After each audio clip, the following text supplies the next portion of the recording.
আসসালামু আলাইকুম, আমার নাম সাউদা বিনতে খাসেম আর আমি সূরাত আল-হুজুরাত পড়ব। আউযু বিল্লাহি মিনাশ শাইতানির রাজীম। বিসমিল্লাহির রাহমানির রাহিম। পরম করুণাময় ও অসীম দয়ালু আল্লাহর নামে শুরু।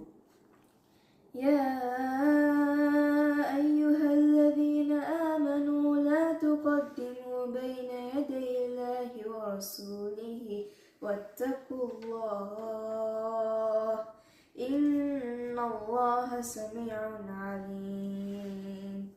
হে লোকেরা, তোমরা যারা ঈমান এনেছ, তোমরা আল্লাহ ও তার রসূলের সামনে অগ্রণী হইও না। আল্লাহকে ভয় করতে থাকো। নিশ্চয়ই আল্লাহ সব কিছু শুনেন, সব বিষয়ে সম্যক অবগত।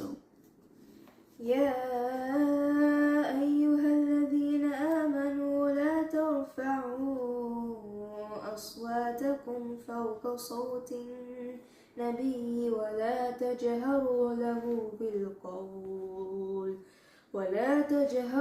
له بالقول كجهر بعضكم لبعض أن تحبط أعمالكم وأنتم لا تشعرون। হে ঈমানদারেরা, তোমরা তোমাদের কণ্ঠস্বরকে নবীর কণ্ঠস্বরের উপর উঁচু করো না। তোমরা একে অপরের ন্যায় তার সঙ্গে উচ্চস্বরে কথা বলো না। এতে তোমাদের কর্ম তোমাদের অজান্তেই নিষ্ফল হয়ে যাবে।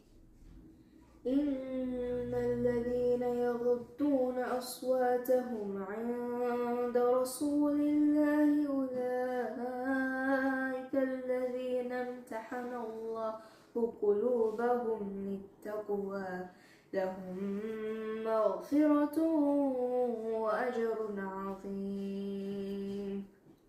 নিশ্চয়ই যারা আল্লাহর রসুলের সামনে নিজেদের কণ্ঠস্বর নিচু করে, আল্লাহ তাদের অন্তরকে তাকওয়ার জন্য বিশুদ্ধ করে দিয়েছেন।